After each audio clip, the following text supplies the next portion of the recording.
ఇచ్చిన బాధ్యతలు. దేవుడు మనకిచ్చిన బాధ్యతలు చాలా గొప్పవండి. మనము మన కుటుంబాన్ని స్థిరంగా ఆత్మీయంగా కట్టుకునే విషయంలో బోధకురాలుగా మనము ఉండాలి.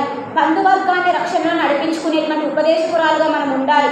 ఇరుగు పొరుగు వారిని, ఫ్రెండ్స్ని రక్షించుకోవడానికి సువార్త ప్రకటించే వారంగా, సేవకురాండ్రంగా మనము ఉండాలి. ప్రతి ఒక్కరిని పరలోక రాజ్యానికి నడిపించే గొప్ప సైన్యంగా స్త్రీ ఉండాలి.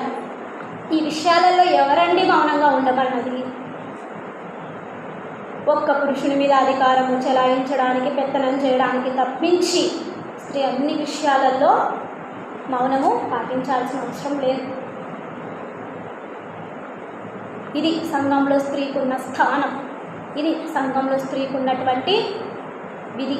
మనం చేయాల్సిన కర్తవ్యం, మన మీద ఉన్న భారం ఇదన్నమాట. కాబట్టి గమనిద్దాం.